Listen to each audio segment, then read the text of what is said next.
বাংলাদেশের বাংলাদেশের বাইরে পৃথিবীর বিভিন্ন প্রান্তে যে যেখান থেকে চ্যানেলে দেখছেন আপনাদের সকলকে সাদর আমন্ত্রণ তৃতীয় মাত্রা দেখবার জন্য সাম্প্রতিক নানা বিষয় নিয়ে আলোচনার জন্য আমার সঙ্গে স্টুডিওতে রয়েছেন আমার বসা আছেন বাংলাদেশ জাতীয়তাবাদী দল বিএনপির বিজ্ঞান ও প্রযুক্তি বিষয়ক সম্পাদক ইঞ্জিনিয়ার মোহাম্মদ আশরাফুদ্দিন বকুল এবং আমার ডানে রয়েছেন বাংলাদেশ সুপ্রিম কোর্টের আইনজীবী অ্যাডভোকেট মোহাম্মদ মুজিবুর রহমান। স্বাগত আপনাদের দুজনকে তৃতীয় মাত্রায়।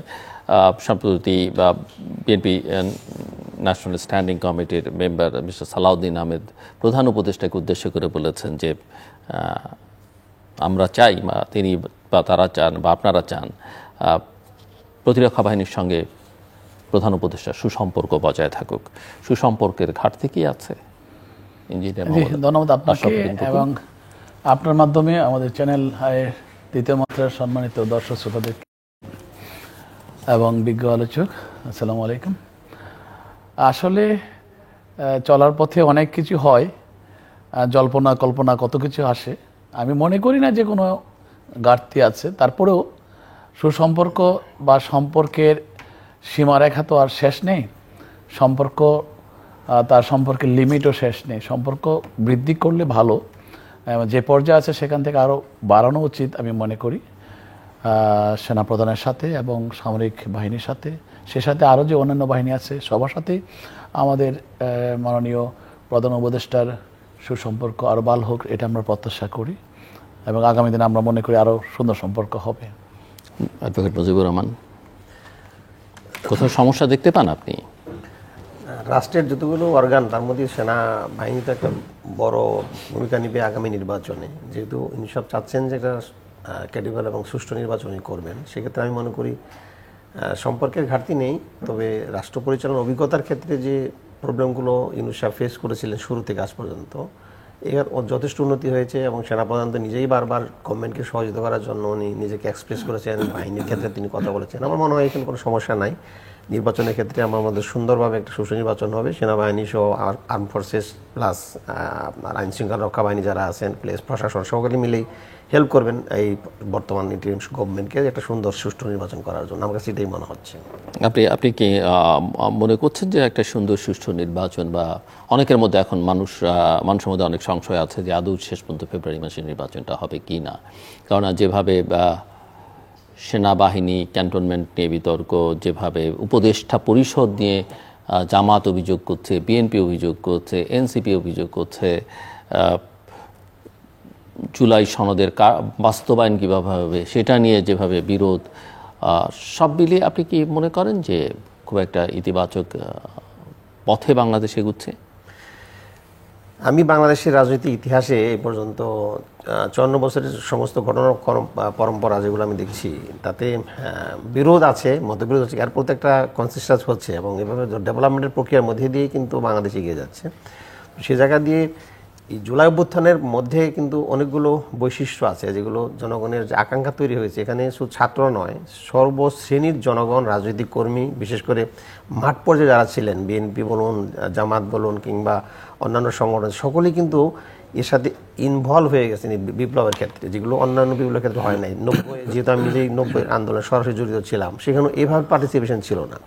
তো এই জায়গা দিয়ে যে আকাঙ্ক্ষাগুলো তৈরি হয়েছে সেগুলোর ভিত্তিতেই কিন্তু জুলাই সনদ, এর আগে প্রথম আমরা ইস্তাহার হলো, জুলাই সনদের ক্ষেত্রে রাজনৈতিক দলগুলো ঐক্যমত হয়ে গেছেন এবং ঐক্যমতের ভিত্তিতে মেজর যে পলিটিক্যাল পার্টি বিএনপি এবং জামাত, আমি দেখছি যে তাদের এই যে সর্বশেষ যে ডেভেলপমেন্টটা আছে, জুলাই সনদের সিগনেচার হয়েছে, গণভোট হচ্ছে, নির্বাচন হবে, মেজর 3টে ইস্যুর ক্ষেত্রে কিন্তু এখানে কোনো বিপরীত নাই। কিছু নোট অফ ডিসেন্ট আছে, এগুলো খুবই মাইনর। সালাউদ্দিন সাহেব যেটা বলেছেন যে 86টা বিষয়ে তাদের ঐক্যমত হয়েছে, সংস্কার 6টা সংস্কার কমিশন হয়েছে, তার মধ্যে দিয়ে ঐক্যমত হয়েছে। এই সংস্কারগুলো তারা একমত হয়ে কিন্তু এই জুলাই সনদের মধ্যে তারা যাচ্ছেন। এই জুলাই সনদ সিগনেচার হওয়ার অর্থে হচ্ছে এটা বাস্তবায়ন করার পদ্ধতির মধ্যে আমরা ফার্স্ট গণভোট, দেন ইলেকশন, এরপর তো বাকি কিছু নাই, এত দীর্ঘ সময় ব্যয় করার পরে। সুতরাং আমি মনে করি যেটা আমরা নির্বাচনের রুটম্যাপটা ঠিক যেভাবে প্রধান উপদেষ্টা বলেছেন সেভাবেই এগুচ্ছে। কিছু মতপার্থক্য অবশ্যই আছে, বিশেষ করে দলীয় কিছু সিদ্ধান্ত আছে, আবার কেউ কেউ মনে করছেন দলগুলো যে পরবর্তী কে ক্ষমতায় যাবে, কিভাবে যাবে, এই আকাঙ্ক্ষা এবং এই বিষয়গুলো নিয়ে দলীয় দৃষ্টিভঙ্গি যেভাবে আসে তাতেই কিছু বিরোধ স্পষ্ট হয়ে ধরা দিয়েছে। আমার মনে হয় যে এখানে উত্তরণ ঘটা সম্ভব এবং আমার মনে হয় রাজনৈতিক দলগুলো দেশের বৃহত্তর স্বার্থে আবার ঐক্যমত হবে। জনগণের আকাঙ্ক্ষা যেটা আছে যে আমার কিছু সংস্কার চাই, মৌলিক সংস্কার চাই, এই সংস্কারগুলো ছাড়া তো আপনি দেশকে চালাতেও পারবেন না। যে পরবর্তী ক্ষমতায় আসুক অবশ্যই সেই সংস্কারের মধ্যে তাকে থাকতে হবে এবং সংস্কারের পদ্ধতি নিয়ে কিন্তু একটা জিনিস দিলরু ভাইকে ক্লিয়ার করতে চাই, পদ্ধতি নিয়ে কিন্তু জুলাই সনদ সাইন হয় নাই। জুলাই সনদ হচ্ছে যে এটা চার্টার্ড, আমরা যে সমস্ত ঐক্যমত্য হলাম সেগুলোর বিষয়ে। পদ্ধতি বিষয়ে কিন্তু আজকে ডক্টর ইউনূস সাহেব বলছেন না, কিন্তু পদ্ধতির বিষয় নিয়ে তো বিতর্ক আছে। সনদের মধ্যে বিষয়টা নাই, সেটা থাকছে না, আমি সেটা সনদে থাকছে না বলেই এটা সাইন হয়েছে। সাইন হওয়ার পর পদ্ধতি নিয়ে কথা হচ্ছে, এটা যারা গভর্নমেন্টে থাকবেন তাদের কিছু মানে তাদের নিজস্ব দৃষ্টিভঙ্গি আছেন যে কি করে একটা ক্রেডিবল এবং সুষ্ঠু নির্বাচন করা যায়, যে গ্রহণযোগ্য নির্বাচন দেশীয় এবং আন্তর্জাতিক ক্ষেত্রে গ্রহণযোগ্যতা পাবে।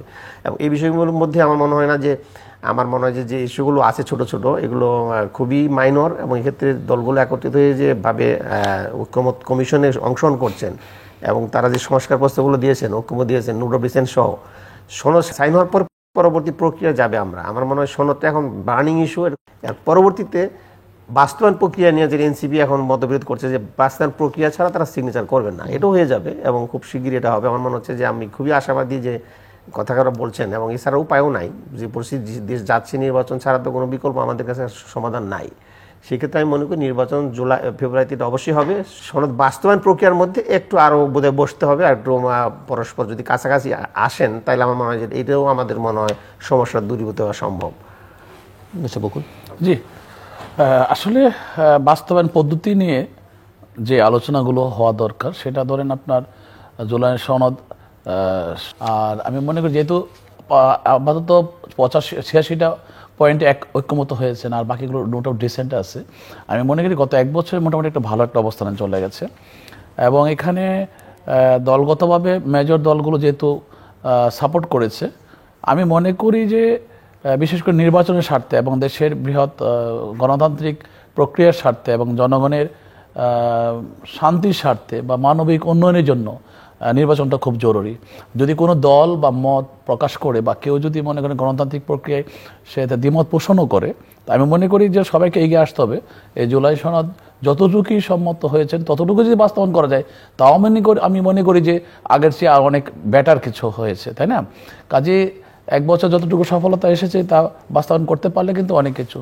আর যদি মনে করেন বাস্তবায়নই করতে পারলেন না, তাহলে বাস্তবায়ন করবেন কিভাবে? ইলেকশন হলে তো বাস্তবায়ন করতে পারবেন না। ইলেকশনের পরে তো একটা সরকার এগুলো বাস্তবায়ন করবে, আর এটা কমিটমেন্ট দিয়েই যাবে যে সরকার ক্ষমতায় আসবে বা যে দল ক্ষমতায় আসবে, তার মানে কি এই দলগুলোর মধ্যে যারা ক্ষমতা আসবে তারাই কিন্তু এটা বাস্তবায়ন করবে। তাহলে বাস্তবায়নের জন্য আর কোনো বাধা নাই, এখানে আমরা সম্মত হয়ে গেছি এখানে।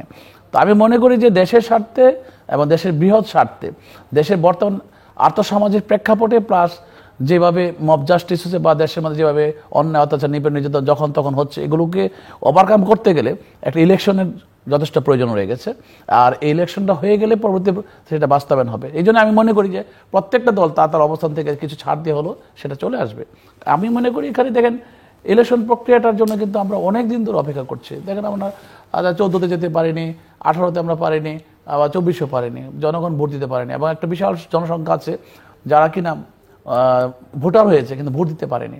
কাজে এখন মনে রাখতে হবে যে এবারে ইলেকশনটা কিন্তু অনেকটা গুরুত্বপূর্ণ ইলেকশন। সেই স্বার্থে আমি বলবো যে প্রত্যেকটা দলেরই একটা স্ট্যান্ড নেওয়া উচিত যে তাদের দলগতভাবে ছাড় দিয়ে হলেও কীভাবে আমরা ইলেকশন যেতে পারি। কারণ আমরা তো অনেকগুলো পয়েন্টে ঐক্যমত হয়েছি, তাই না?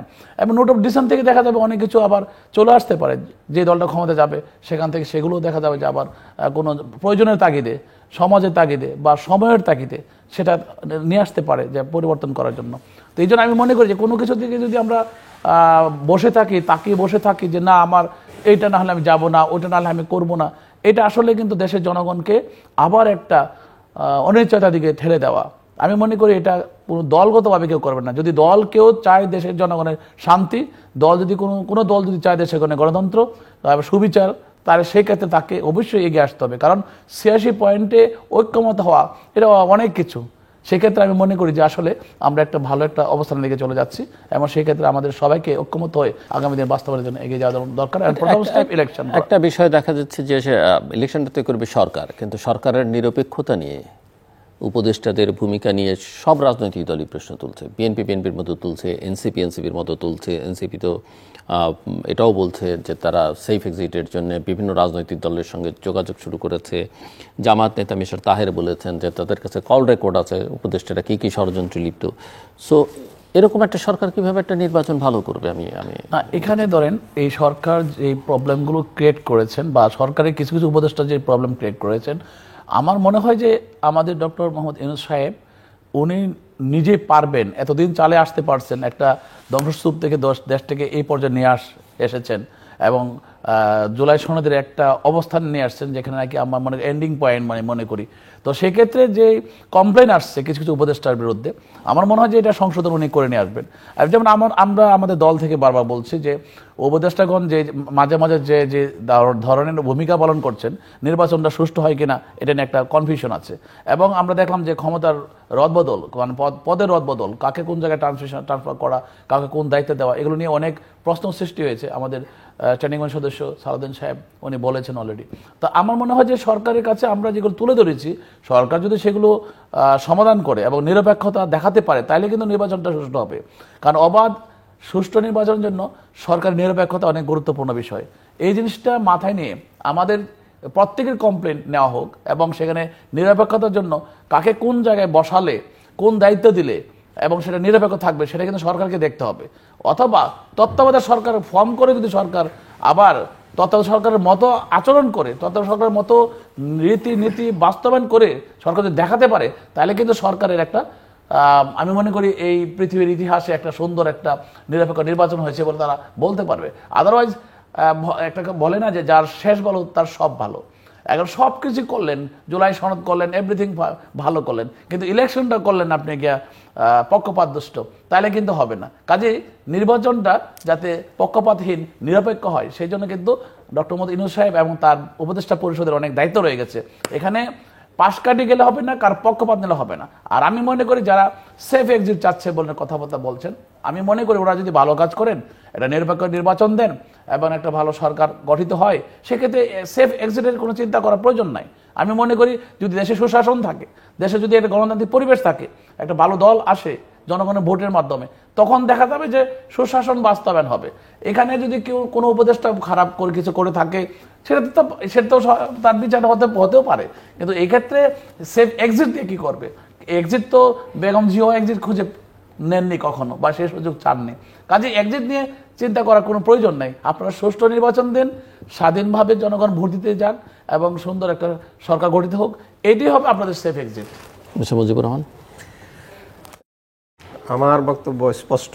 মানে ইউনূস সাহেব যখন ক্ষমতায় আসলেন, উনি ঘোষণা দিলেন যে আমি ছাত্র জনতার অভ্যুত্থানের কারণেই আমাকে ছাত্র সরকার বসিয়েছে, এবং সেখানে কিন্তু অভ্যুত্থানের স্পিরিটটা ধারণ করেই উনি শুরু করেছিলেন কাজ।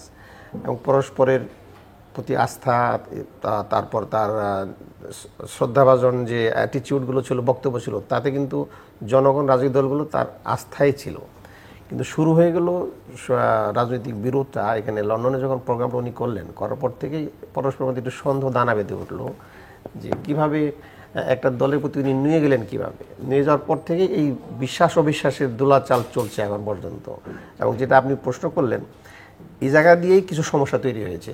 এবং সমস্যা তৈরি হওয়ার ক্ষেত্রে রাজনৈতিক দলগুলো নির্বাচন করার ক্ষেত্রে আমরা দেখি প্রধান বিষয় হচ্ছে নির্বাচন কমিশন। এবং নির্বাচনের সময় তো সমস্ত শক্তি, আইনশৃঙ্খলা রক্ষাকারী বাহিনী প্লাস নির্বাচন কমিশনের ক্ষেত্রে যতগুলো নিরপেক্ষ নির্বাচন করতে যাদের সহযোগিতা প্রয়োজন, সবাই তার অধীনে থাকবে। কিন্তু এর মধ্যে দিয়েই আমাদের আজকে সহচলক যে কথাটা বললেন, এক্সিট প্রশ্নটা, সেই এক্সিট প্রশ্ন কখন আসে? আমি যদি কোনো প্রবলেম সৃষ্টি করি, আমার মধ্যে যদি কোনো দুর্নীতি কিংবা এমন কোনো পক্ষপাতিত্ব আচরণ থাকে, তখন আমার সেফ এক্সিটের প্রশ্ন আসে। কিন্তু আমি নিরপেক্ষ থাকলে তো আমার সেফ এক্সিটের প্রয়োজন নাই, কারণ আমি ক্ষমতা এসেছি, আমি ক্ষমতা ধারণ করছি, আমি সুনির্বাচন দিয়ে আমি চলে যাব। এবং এই জায়গায় দিয়ে সমস্যা তৈরি হয়েছে। আমার মনে হয় যে এই প্রশ্নগুলো উপদেষ্টারা কেউ তৈরি করেছেন, এবং এর কারণ হচ্ছে তাদের অনভিজ্ঞতা, রাজনৈতিক ক্ষেত্রে কমিটমেন্ট ছিল না, দেশ পরিচালনার অভিজ্ঞতা নাই। এই সমস্ত বিষয়ের কারণেই ঘটনাগুলো ঘটছে একের পর এক। এরপরেও আমি মনে করি, বিশেষ করে বাংলাদেশে যারা রাজনৈতিক স্টেক হোল্ডার বলবো আমি, বিএনপি, জামাত এখন তো প্রধান ভূমিকায় আছেন, এনসিপিও আছেন, এবং যদিও তাদের সনদ রেজিস্ট্রেশন হয় না, কিন্তু হয়ে যাবে। অন্যান্য বাকি যারা রাজনৈতিক দলগুলো আছে, সকলে মিলে কিন্তু একমত যে আমাদের এই সরকারের যে অর্জন এবং এই অভ্যুত্থানের মধ্যে যে আমরা যে অর্জনটা করেছি, সেই অর্জনের মধ্যে যে আমরা যতটুকু এগিয়েছি, যেহেতু 6টি কমিশন কর্তৃক যে সুপারিশগুলো করা হয়েছে সংস্কারের প্রশ্নে, সেখানে 86টি বিষয়ে ঐক্যমত্য, এটা অনেক বিষয়, বড় ব্যাপার আমাদের অর্জন। আমি বলবো রাজনৈতিক দলগুলোর মধ্যে সম্ভবত 21টি বিষয়ে নোট অফ ডিসেন্ট দিয়েছেন BNP according to the statement of the Salauddin Saheb. তো আমার মনে হয় যে যেভাবে আমরা এগোচ্ছি আমাদের শত বাধা বিপত্তির মধ্যে দিয়ে, তো এই জায়গায় নির্বাচন তত্ত্বাবধায়ক বা ইন্টারিম গভর্নমেন্টকে এই জায়গাতে একটু প্রমাণ করার বিষয় আছে। আজকে সেফ এক্সিটের কথা যেটা বলা হচ্ছে এখানে এই জন্যই শুরু হয়েছে যে দলগুলো যেভাবে তাদেরকে আরও নিরপেক্ষ এবং আরও একটি আস্থার বিষয়ে যে সংকট সৃষ্টি হয়েছে মাঝে মধ্যে আমি বলবো, বিশেষ করে এনসিপির পক্ষ থেকে নাহিদ সাহেব কিছু বলেছেন, এরপরে জামাতের থেকে বলা হয়েছে, বিএনপির থেকে কিছু অবজেকশন দেওয়া হয়েছে। আমার মনে হয় এই বিষয়ে যথেষ্ট সতর্কতার প্রয়োজন আছে আমাদের এই গভর্নমেন্টের। যদি একটা নিরপেক্ষ নির্বাচন করতে হয় তাহলে সকলকে আস্থায় আনতে হবে, এবং সেই আস্থা আনার ক্ষেত্রে যতটুকু দুর্বলতা আছে কিছু পত্রপত্রিকায় আসছে এবং কিছু কিছু কেউ কেউ বলেছেন যে আমরা প্রকাশ করে দেব, এই যে হুমকি, এই হুমকিটা এক ধরনের প্রেশার আমার কাছে মনে হচ্ছে, এবং যাতে করে এই সরকার একটি সুন্দর সুষ্ঠু অবাধ নির্বাচন করতে পারে উৎসবমুখর পরিবেশে, জনগণ ভোট দিতে চায়। এবং আরেকটা জিনিস এখানে ইম্পর্টেন্ট, মানে শুধুমাত্র যে সরকারের দায়িত্ব একটি সুষ্ঠু নির্বাচন করা তা কিন্তু নয়, জনগণ এখানে একটা বড় ফ্যাক্টর। যারা ভোটার ক্ষেত্রে একটু তরুণ সমাজ, আজকে প্রায় মোর দেন প্রায় 40% 41 বা 42% হচ্ছে তরুণ ভোটার, যারা এটা পাহারাদারের মতো ভূমিকা নেবে। প্রতিটি কেন্দ্রে কেন্দ্রে কিন্তু এই অবস্থাটা তৈরি হবে যে আচরণবিধি তৈরি হবে, যেভাবে নির্বাচন করতে চাচ্ছে সংস্কারের ভিত্তিতে, যদিও আইন সংশোধন হবে, নির্বাচন কমিশন অসংখ্য মানে তাদের আচরণবিধি তৈরি করবে, কমিশন অনেকগুলো আইন এক্সিকিউট হবে। যখন আমার এই সনদের ভিত্তিতে যখন আমরা কার্যকরী পদক্ষেপগুলো নিতে যাব, অনেকগুলো সংস্কার আমরা দৃশ্যমান হবে। তখন কিন্তু দলগুলো নিজেরাও যে এখন যে আচরণ করছে তার থেকে তারা পরিশীলিত হবে, সুন্দর হবে, জনগণ এখানে পাহারাদারের ভূমিকা থাকবে, যার ফলে স্বতঃস্ফূর্ত নির্বাচনের মধ্যে দিয়ে একটা ভালো নির্বাচন হবে, এটাই আমার কাছে মনে হচ্ছে। তবে যে গভর্নমেন্ট যেগুলো করছেন আমার মধ্যে যথেষ্ট সতর্ক হওয়ার প্রয়োজন আছে, তাদের বিরুদ্ধে যেন কোনো অভিযোগ উত্থাপিত না হয়, তাদের নিরপেক্ষ থাকেন, কোনো দলের প্রতি যেন ঝুঁকে না যান। যেটা আমি আগে বলেছি যে শুরু হয়েছে লন্ডন বৈঠক থেকে, একদিকে ঝুঁকে গিয়ে উনি অপর দলগুলোর একটু মানে মনক্ষুণ্ণ করেছে, একদিকে গিয়ে ঘোষণাপত্র কেন দেওয়া হলো, যে রিন সাহেবের উচিত হয়নি বলে অনেকে মনে করছেন দলগুলো। এই জায়গা দিয়ে আমার মনে হচ্ছে এই জায়গা দিয়ে যদি আরও সতর্কতার সাথে সনদ বাস্তবায়ন প্রক্রিয়াটা নেওয়া হয়, তাহলে মনে হয় রাজনৈতিক দলগুলো মানে তারা সহযোগিতাই করবেন এবং সুন্দর একটা নির্বাচনের দিকে দেশে এগিয়ে যাবে, এটা আমার কাছে ধারণা। জি, আসলে উনি যে কথাগুলো বলছিলেন, আসলে এখানে আমি যে কথাটা বলছিলাম যে আসলে সেফ এক্সিট বলতে আমাদেরকে সেফ এক্সিটের কথা আসতে হবে কেন? যারা উপদেষ্টা হয়েছেন তাদের মধ্যে অনেকগুলো উপদেষ্টা, এর মধ্যে 2-1 জনের সেফ এক্সিটের চিন্তা করে, কারণ ওনারা হয়তো এমন কিছু করেছেন যে ওনারা সেফ এক্সিট চিন্তা করছেন, আর ওনারা ওই সেফ এক্সিট করতে হতে গিয়ে যদি আরও কিছু পার্শিয়ালিটি করেন বা করাপশন করেন, অথবা যদি কোনো পলিটিক্যাল পার্টির সাথে ওনারা এঙ্গেজ হয়ে থাকেন, যে আপনাকে মনে হয় তাদের কোনো এনগেজমেন্ট আছে কোনো পলিটিক্যাল? না, অলরেডি তো একটা দলের 2 জন আছেন, অলরেডি একটা দলের 2 জন আছেন। উনি মাঝে মাঝে রাতে হাঁস খেতেও যান, মাঝে মাঝে উনি বিরাট বিজনে ঘুরতেও যান। উনি তো কয়েকজন তো আসেনি অলরেডি। কারণ আমার কথা হলো এখন তো আর উপদেষ্টা থাকার কোনো প্রয়োজন নাই, এখন নির্বাচনের ট্রেন্ড শুরু হয়ে গেছে এবং ওনাদেরকে বেরিয়ে আসা উচিত। এবং আমি মনে করি যে এই গণঅভ্যুত্থানের বিশেষ করে জনগণের যে আন্দোলনের মুখে সরকারের পতন হয়েছে, শেখ হাসিনার পতন হয়েছে, সেখানে শুধু ওনারা অংশগ্রহণ করেননি, আর অনেকে অংশগ্রহণ করেছেন। তো ওনাদের এখন আর থাকা দরকার নাই তো সেখানে, তো ওনারা চলে আসলেই পারেন, কারণ ওনাদের দল হয়ে গেছে, সেই দলে ওনারা যোগ দিয়ে ওনারা কাজ করুক। ক্ষমতা থেকে কেন, বা নির্বাচনী প্রক্রিয়ায় ওনারা থাকবেন কেন, বা ওনারা ওখানে থেকে কেন ওনারা বিভিন্ন পোস্টে কোথায় কাকে নিয়োগ দিলে বা কোথায় ট্রান্সফার করলে নির্বাচনেও একটা প্রভাব বিস্তার করা যায়, সেই ধরনের খেলা উনি খেলবেন কেন? কাজে ওনারা থাকলে এটা করবেনই, বা একটা সেফ এক্সিট চিন্তা করবেন যে তার দলের কিছুটা আসন বেশি পাওয়ার জন্য বা একটা কিছু করার জন্য। কিন্তু আমাদের কথা হলো যে নিরপেক্ষ নির্বাচন যদি আমি চাই, তাহলে কিন্তু আমাকে এগুলো করা যাবে না। আজ আমার মনে হয় যেহেতু নাহিদ সাহেব চলে এসেছেন, বাকিদেরকেও চলে আসা দরকার সেখান থেকে, তাহলে তো আগে এক্সিটটা হয়ে গেল, ইলেকশন পরে সেফ এক্সিট চিন্তা করার দরকার নাই। এখন দরকার আমার ফ্রি অ্যান্ড ফেয়ার ইলেকশন। সেই ফ্রি অ্যান্ড ফেয়ার ইলেকশনের জন্য যা করে নাও, যদি সরকার করে তাহলে কিন্তু আর সেটা কোনো প্রশ্ন থাকে না। তা এই জন্যই আমি মনে করি যে সরকারকে এবং ডক্টর মোহাম্মদ ইউনূস সাহেবকে চিন্তা করতে হবে যে আমার মনে হয় কোনো দলের বা কোনো একটা পার্টের অংশ হয়ে কাজ করে যারা, তাদেরকে এখানে থাকতে দেওয়া ঠিক হবে না। এবং এটা আমরা বুঝতে পারছি দিবালোকের মতো পরিষ্কার যে হ্যাঁ ওনারা কাজ করছেন, যার ধরুন আমাদের ডক্টর সালাউদ্দিন, আমাদের স্ট্যান্ডিং সদস্য সালাউদ্দিন সাহেব কিন্তু অলরেডি বলেছেন, আমাদের দল থেকে বলা হয়েছে, এবং গত সোমবার রাতে কিন্তু স্ট্যান্ডিং কমিটির একটা জরুরি বৈঠক হয়েছে। সেই জন্য আমি বলি যে এটা কিন্তু একটা জরুরি বিষয়। যত কিছু আমি ভালো করি, যদি আমার নির্বাচন প্রক্রিয়া গিয়ে কোনো রকম প্রবলেম সৃষ্টি হয়, কোনো পার্শিয়ালিটি হয়, কেউ কিন্তু সেটা মেনে নেবে না। আমরা কিন্তু কখনো বলছি না যে বিএনপিকে ক্ষমতা নিয়ে আসতে হবে, আমরা বলছি ফ্রি অ্যান্ড ফেয়ার ইলেকশন। এবং প্রত্যেকটা উপদেষ্টা যার যার অবস্থান থেকে ভালো কাজ করবেন। এখন একটা দলের অলরেডি কয়েকজন সেখানে আছেন, ওনার থাকবেনই বা কেন? কাজে আমি মনে করি ইমিডিয়েট একটা সিদ্ধান্তে আসা দরকার যে ওনাদেরকে সরিয়ে দেওয়া দরকার, তাইলে বাকি সব দলগুলো কিন্তু স্বস্তির নিঃশ্বাস ফেলবে। এখন কারা থাকতে চায়, মানে কারা থাকতে দিতে চায় এটা দেখতে হবে, কে সেটা বেনিফিট নিতে চায়, কার উপর ভর করে ওনারা থাকতে চায় সেটা দেখতে হবে। এই বিষয়গুলি অত্যন্ত মানে ভালোভাবে সূক্ষ্মভাবে বিচার বিশ্লেষণ করতে হবে, কারণ নির্বাচনের পরে যাতে না কোনো রকম সূক্ষ্ম কারচুপি বা লঘু কারচুপি অভিযোগ না আসে। আমি মনে করি অনেক সুন্দর একটা প্রক্রিয়া আসছে। আপনি কি মনে করেন যে কোন কোন উপদেষ্টাদের সরে যাওয়া উচিত বা উপদেষ্টা পরিষদের রিশাফল হওয়া উচিত ইলেকশনের আগে সকল বিতর্ক এড়ানোর জন্য? এই জায়গা দিয়ে একটি সমস্যার সৃষ্টি হতে পারে। যদি কেউ নির্বাচনে অংশগ্রহণ করেন উপদেষ্টাদের ভিতর থেকে, তাহলে তো তাকে অবশ্যই ইলেকশনের আগে তাকে সেখান থেকে রিজাইন করে চলে যেতে হবে। আর যদি উনি নির্বাচন অংশ না করেন, এই মর্মের দলে উনি কোনো নির্বাচনে অংশগ্রহণ করেন না কিন্তু ওনার বিএনপির সঙ্গে, কারো জামাতের সঙ্গে, কারো এনসিপির সঙ্গে সম্পর্ক আছে, এই জায়গা দিয়ে একটা সমস্যা তো আছেই। আমাদের আসামউদ্দিন ভাই যেটা বললেন, মানে নির্বাচন করতে গেলে তো রেফারি তো কারো পক্ষে থাকতে পারবে না, কোনো দিকে হেলে গেলে তো অবশ্যই এটা একটা সমস্যা তৈরি হবে। এবং এই জায়গা দিয়ে উপদেষ্টা পরিষদকে প্রমাণ করতে হবে, প্রধান উপদেষ্টা সহ যারা আছেন তাদের প্রমাণ করতে হবে যে আমরা কোনো দলের পক্ষে নই এবং আমরা একটা নিরপেক্ষ নির্বাচন করতে চাই যেটা অ্যাকসেপ্টেড বাই দি পিপলস। আর যে আকাঙ্ক্ষা এখন তৈরি হয়েছে এই জায়গায় কিন্তু আপনার ইতিমধ্যে আমি এই যে ছাত্র সংসদ নির্বাচনগুলো হচ্ছে এখানে উদাহরণ হিসেবে আনতে চাই। আমি নিজেও দেখতে গিয়েছিলাম ডাকসু নির্বাচনে, যেহেতু আমি ওখানে ছাত্র এবং আমি 90-এর মুভমেন্টও ছিলাম। তিন স্তর বিশিষ্ট নিরাপত্তা করেছেন, বাইরে দিয়ে কিন্তু কেউ ঢুকতেও পারে না। খুব সুন্দর সিকিউরিটির মধ্যে দিয়ে একটা ক্রেডিবল এক্সিলেন্ট একটা নির্বাচন ডাকসু হয়েছে এবং চিটাগাং একই ঘটনা ঘটছে, রাষ্ট্রপতি ঘটছে। এই ধরনের পরিস্থিতি যদি তৈরি হয় তাহলে আস্থা তৈরি হবে। এবং কেউ কিন্তু পক্ষে নাই, বহু চেষ্টা করা হয়েছে, যারা নির্বাচনের পার্টিসিপেন্ট হলো তারা চেষ্টা করেছে এই আচরণবিধি এই জায়গায় লঙ্ঘন হলো, আমরা আরেকটু ম্যানিপুলেট করি, আমাদের একটু ফেভার করেন। কিন্তু সেখানে দেখা গেল যে নির্বাচন যারা কন্ডাক্ট করেছেন ঢাকা ইউনিভার্সিটিতে, আমি স্পেশালি বলবো, ভাইস চ্যান্সেলরের বিরুদ্ধে অভিযোগ আছে, কিন্তু নির্বাচন কমিশন কিন্তু কোনো দলের ছিল না।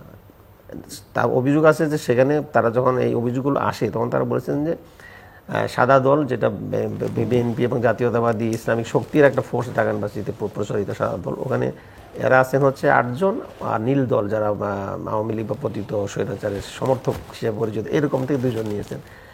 এবং এরপরে একটা সুপার নির্বাচন তারা উপহার দিলেন আমাদের দৃষ্টিতে।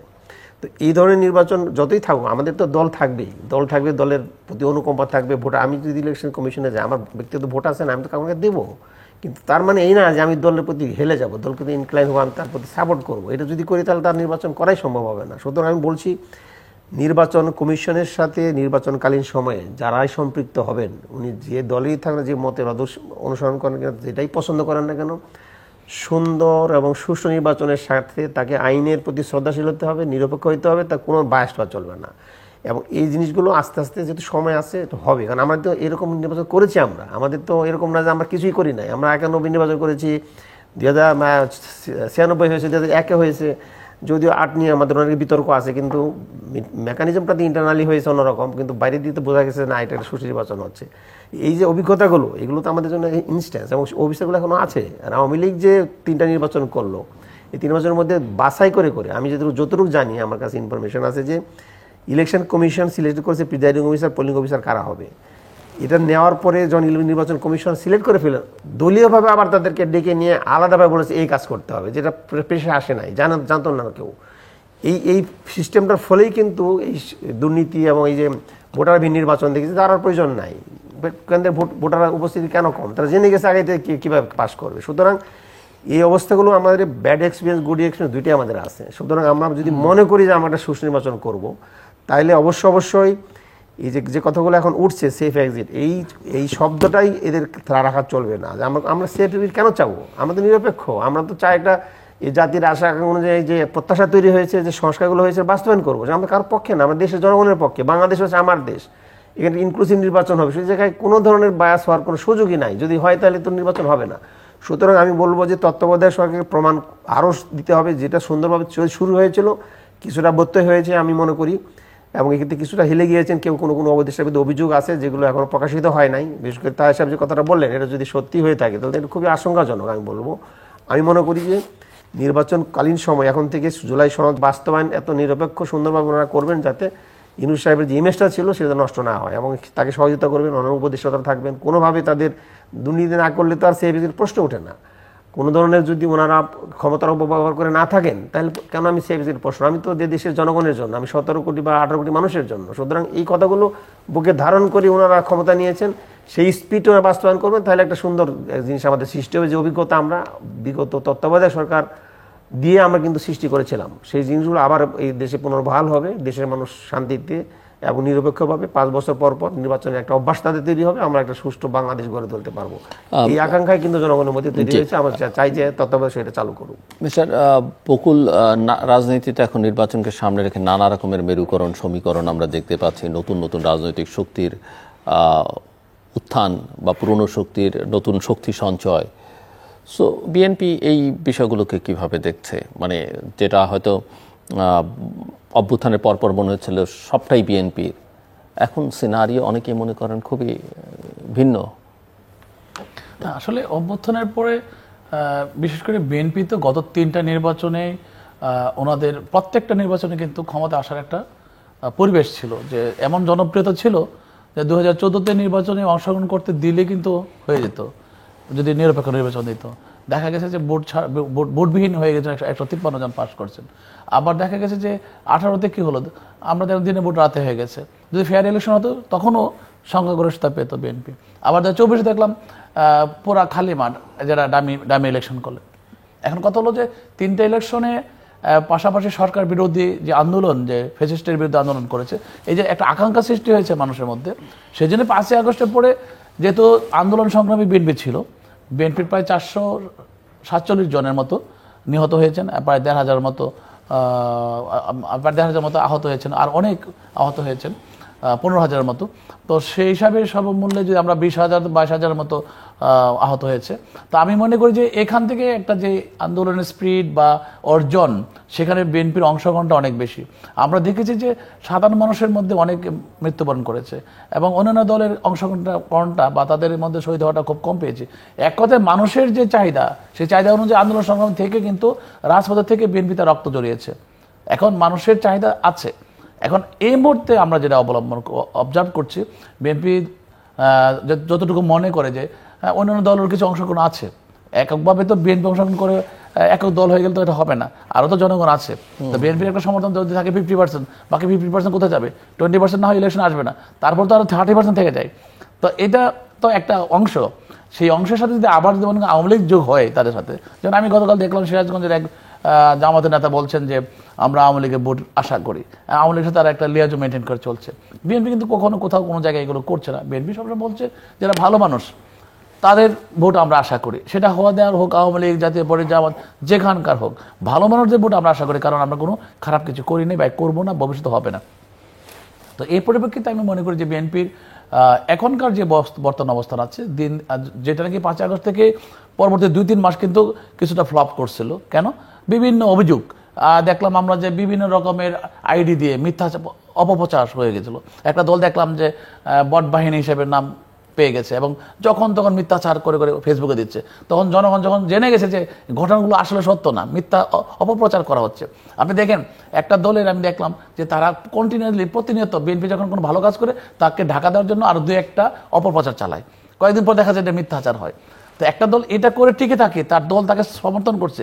আমার বিএনপিতে যদি এরকম অপপ্রচার হতো, আমার মনে হয় বিএনপি বারবার তারেক রহমান অতি দ্রুত তাকে বরখাস্ত করতেন, দল থেকে তাকে বহিষ্কার করে দিতেন। কিন্তু ওই দলটা কিন্তু অ্যাকশন নেয় না, সে কিন্তু এটাকে প্রশ্রয় দিচ্ছে। কিন্তু নামে ইসলাম, কামে নাই, অন্তরে নাই, প্রকাশ্যে আছে, এরকম একটা ভাব সামনে চলছে। এতে করে দেখা যাচ্ছে আস্তে আস্তে বিএনপির অবস্থা কিন্তু বেটার হয়েছে, দিন দিন কিন্তু এক নেমে গেছিল, সে তার কার্ভ আবার ভালো দিকে যাচ্ছে। তার কারণ একটাই, আমাদের দল যেভাবে অ্যাকশন নিয়েছে নেতাকর্মীদের বিরুদ্ধে, যেভাবে পথ প্রদর্শন করছে, এবং পথ প্রদর্শক হিসাবে বিএনপি ভারপ্রাপ্ত চেয়ারম্যান তারেক রহমান যেভাবে শুধু লন্ডন থেকে উনি গাইডলাইন দিয়ে চালিয়ে নিয়ে যাচ্ছেন, আপনি দেখেন তৃণমূলের মানুষ কিন্তু বিএনপি ছাড়া আর কিছু বোঝে না এখন। এবং আমি মনে করি যে এটা আমাদের একটা বিরাট অর্জন, এটা ভালো দিকে যাবে। তো আমি আরেকটা জিনিস বলি, আপনার সেভ এক্সিটটা, সেটা হলো যে কারচুপি প্রক্রিয়া। দেখেন নির্বাচনে কারচুপি করার জন্য কিন্তু আপনি এখানে একটা কলা কৌশল করবেন, কাকে কোন জায়গায় বসানো যায়, কাকে কোন জায়গায় দেওয়া যায়, যাতে কিছু আসন বেশি নিতে পারেন, এই তো টার্গেট।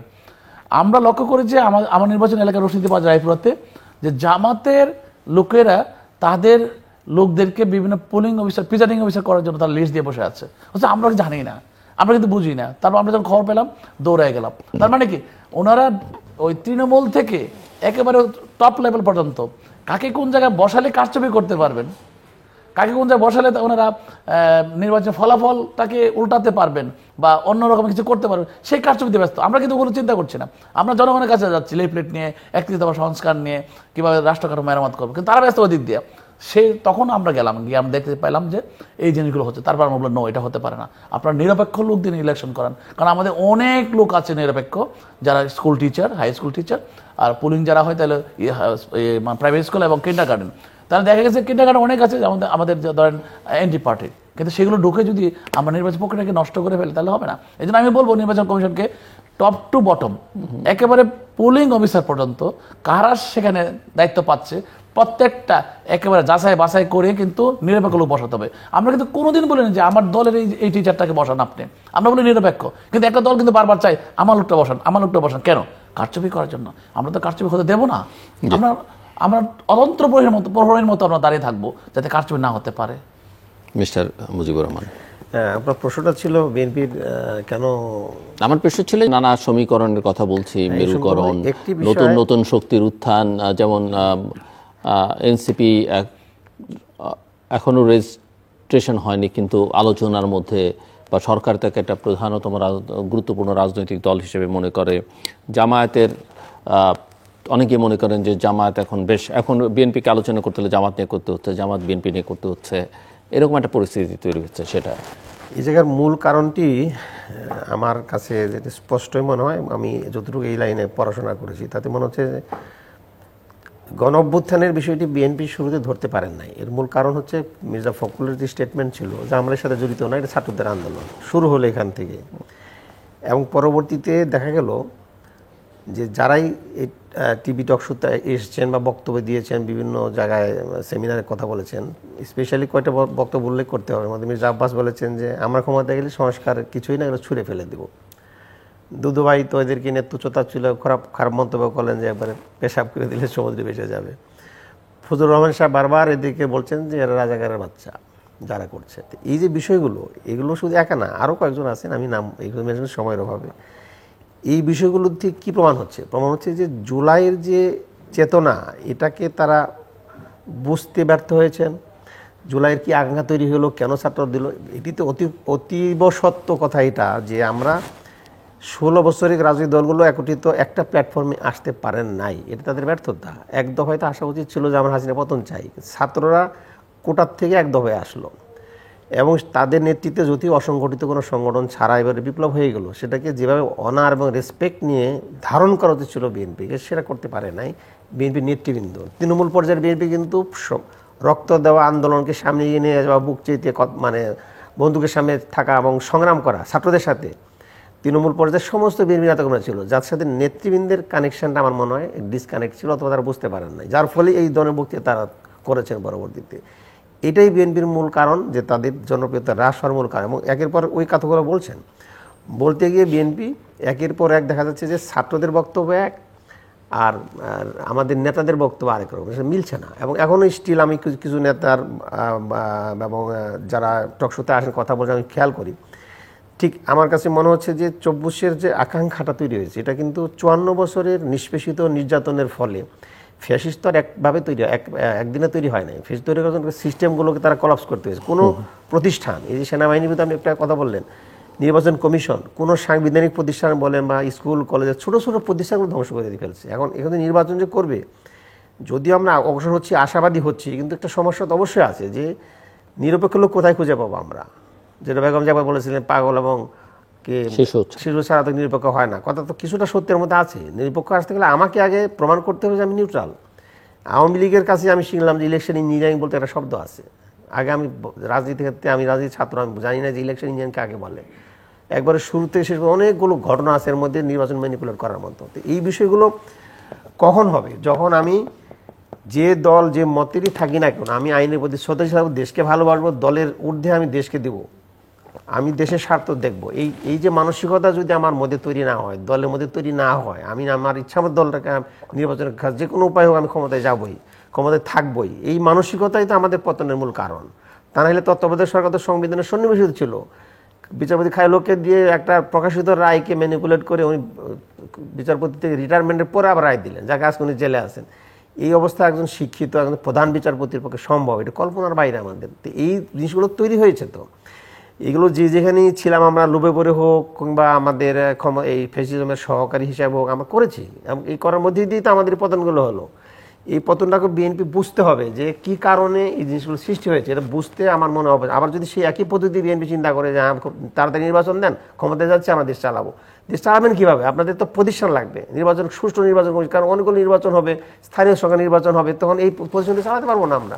ইকোনমি ধ্বংস হয়েছে, ব্যাংকে টাকা নাই, লুটপাট করে সমস্ত টাকা, প্রায় 28 লক্ষ কোটি টাকা বাইরে চলে গেছে, ব্যাংক তো চলছে না। আপনি যতগুলো এফডিআর আছে কেউ ভাঙাতে পারছে, আর আপনার যে এফডিআর প্রফিট আছে সেটাও দিতে পারতেছে না।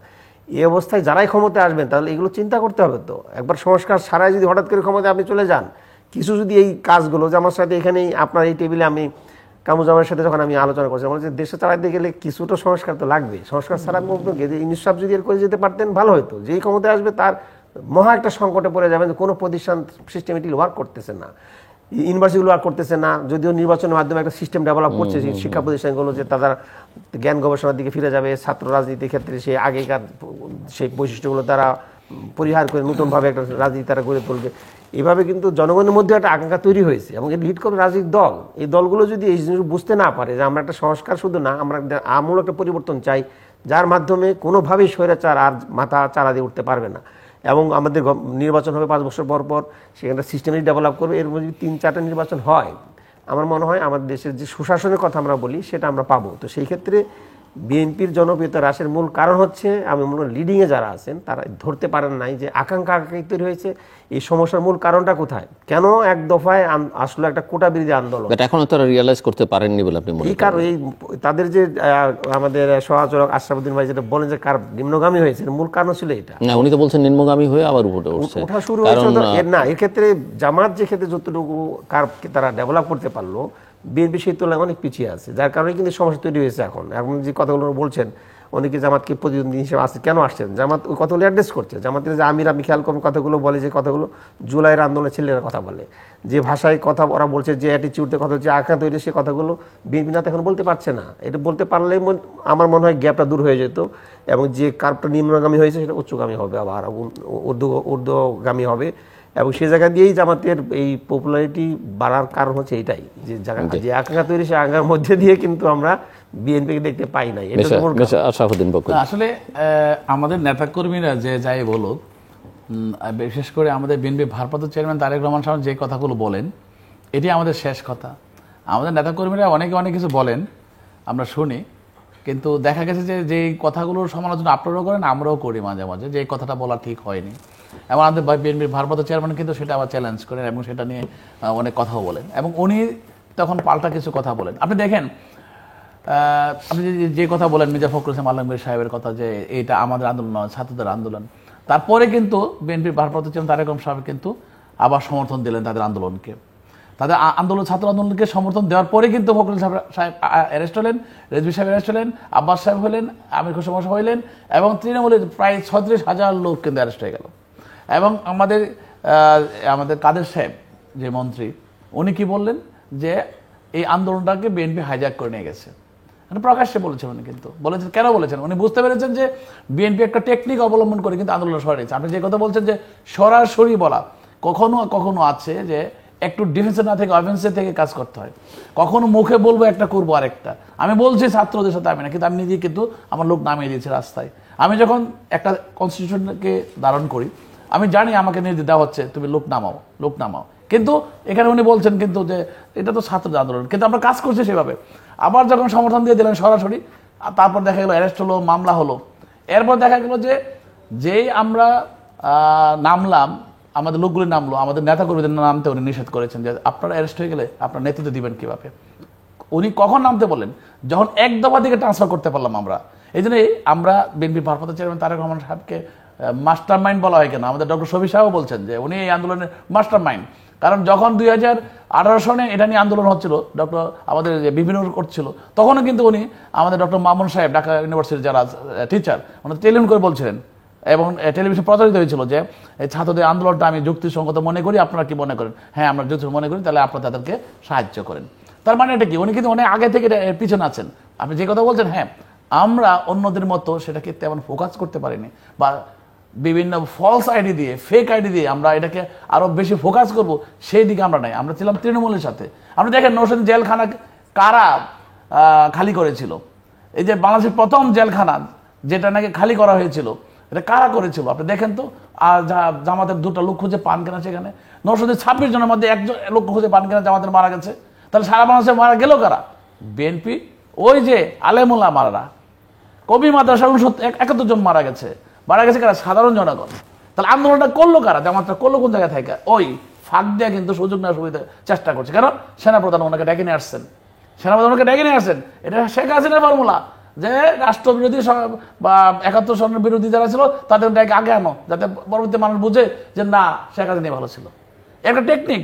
কাজে এইখানেই ভুল করছে সেনাবাহিনী প্রধান, ওনাদেরকে আগে ডেকে নিয়ে আসা। কারণ ওনারা ভাবছিল যে মনে হয় ওনারাই মনে আন্দোলন করছে, ওনারা বুঝতে পারে নাই যে কারা করছে। কাজে মাস্টার মাইন্ড বিএনপি ভারপ্রাপ্ত চেয়ারম্যান তারেক রহমান, উনি কোনো ফোকাস হতে চাননি। একদম আন্দোলন যখন হয়, আপনি বিশ্বাস করবেন, তার আগ পর্যন্ত প্রতি রাত্রে খবর নিয়েছেন। একদম আন্দোলন যখন হয় তখন আর কোনো কথা না, আর কোনো কথা চলবে না, এখন থেকে আপনাদের আর কোনো কথা বলবো না, নেমে যান, যা হবার তাই হবে। এই যে একটা নির্দেশ, বুঝছেন, এটা কিন্তু প্রকাশিত হয় নাই। আমরা একটু শেষের দিকে, ফাইনাল রাউন্ড, খুব ছোট করে 2-3 মিনিটে মিস্টার মুজিবুর রহমান। এখন যে বিষয়ে দেশ এগুচ্ছে, আমার মনে হচ্ছে যে আমরা রাজনৈতিক দলগুলোর সংস্কারের কথা আমরা এখানে বলেছিলাম যে দলগুলোর আভ্যন্তরীণ সংস্কারটা খুব জরুরি, যেটা জনগণ চায়। কারণ এই যে নির্বাচনের ক্ষেত্রে যে আপনার নমিনেশন বাণিজ্যের কথা বলি, কমিটি দেওয়ার ক্ষেত্রে দেখা যাচ্ছে টাকা নিয়ে কমিটি দেওয়া হচ্ছে এবং প্রচুর টাকার লেনদেন দুভাবে হচ্ছে। এক্ষেত্রে মূল এখন রাজনৈতিক দল, প্রধান 2টি দলই এখন প্রতিযোগিতা আছে রাজনৈতিক ক্ষেত্রে, সেটা জামাত এবং বিএনপি। তো জামাতের যে সাংগঠনিক পদ্ধতি, এর মধ্যে জামাত অ্যাডভান্স হয়ে আছে, যেটা বিএনপি তার সাংগঠনিক কাঠামো ঠিক রাখতে অনেকগুলো বৈশাখ করতে হয়েছে এবং আস্তে আস্তে সেগুলো আগাচ্ছে। এভাবে যদি কম্পিটিশনের মধ্যে দিয়ে দল নিজেদের সংস্কার করে, তাহলে একটা ভালো নির্বাচনের রেজাল্ট জনগণ পাবে। খালি নির্বাচন হইলেই তো হবে না, দল দেশ শাসন করার জন্য উপযোগী একটা দলও প্রয়োজন আছে একই সাথে। সেই জায়গা দিয়ে আগামী নির্বাচনটা যদি বিএনপি সৎ, দক্ষ, দেশপ্রেমিক, দুর্নীতিবাজ অবশ্যই পরিহার করতে হবে, যে নমিনেশনগুলো দেয় বিএনপি সে বেনিফিটটা পাবে। এবং সেই আন্দোলনটা তার যে এখনই শুরু করা উচিত। আমার শাসন এইটাই যে জামাতের ক্ষেত্রে যদি একটা সিস্টেম দিয়ে তারা আগায়, তো সেখানে এই অভিযোগগুলো তাদের ক্ষেত্রে কম। কিন্তু বিএনপি যেহেতু বড় দল, সেই জায়গায় দলীয় নমিনেশনের ক্ষেত্রে, কমিটির ক্ষেত্রে যেন কমিটি বাণিজ্য না হয়, নমিনেশন বাণিজ্য না হয়, এগুলো চরমভাবে বন্ধ করতে হবে। কারণ জনগণের নির্বাচন করতে টাকা প্রয়োজন হয় না, যে সামর্থ্যবান সে করবে, জনগণ টাকা দিতে সিস্টেম আছে, এর মধ্যে দিয়ে সৎভাবে একটা নির্বাচন সম্পন্ন করা সম্ভব। সে জায়গায় আমার এই টাকাগুলো এইভাবে কালেকশন করা, চাঁদা নেওয়া কিংবা মানুষের কষ্ট হয়, এগুলো প্রয়োজন হয় না। সেই জায়গাতে আমি আশা করব যে বিএনপি যদি এই একটা সুন্দর একটা দলকে সে উপহার দিতে পারে আগামী নির্বাচনে নমিনেশন মধ্যে দিয়ে, তাইলে এটা জনগণ বেনিফিটেড হবে, দলও বেনিফিটেড হবে। সেটা হচ্ছে আমার আজকের এই বক্তব্য। বিএনপির প্রতি সাজেশন দিয়েছি আমি। আসলে আপনার এই কথাটা খুব গুরুত্বপূর্ণ এবং আমাদের বিএনপির ভারপ্রাপ্ত চেয়ারম্যান তারেক রহমান সাহেব যে জিনিসটা সবচেয়ে বেশি গুরুত্ব দিয়েছেন। দেখেন, দলের মধ্যে কিন্তু অনেক ধরনের ক্যাটাগরি থাকে, আন্দোলন সংগ্রামে যারা থাকে, আবার তাদের মধ্যে অনেকে আবার কিন্তু আপনার এই গভর্নিংয়ে গিয়ে ভালো করতে পারে না।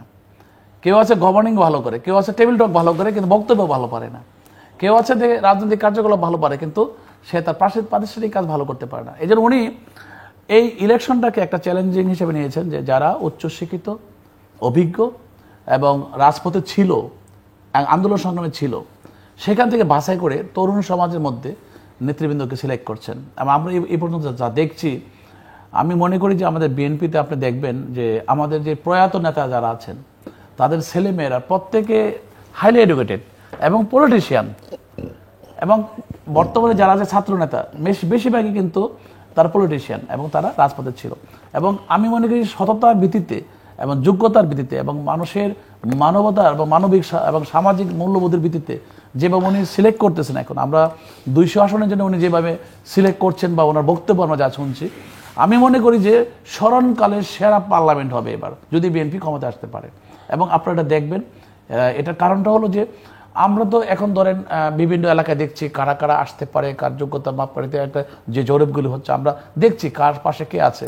আমাদের একটা ধারণা হচ্ছে যে আসলে এবার ওনার চয়েস যেটা, উনি যেটা চাচ্ছেন, যে আমি চাই যে আগামীতে সংসদ যখন আমরা আসতে পারি যদি জনগণের ভোটে, তাহলে আমরা প্রথমে ধরেন 1 কোটি লোকের কর্মসংস্থান করব, সেটা 18 মাসে। এবং উনি এখানে একটা রোডম্যাপ দিয়েছেন কিন্তু আমাদেরকে, আমরা কিন্তু ওইটা নিয়ে একটা প্ল্যান তৈরি করছি যে কিভাবে আমরা সেটা করব।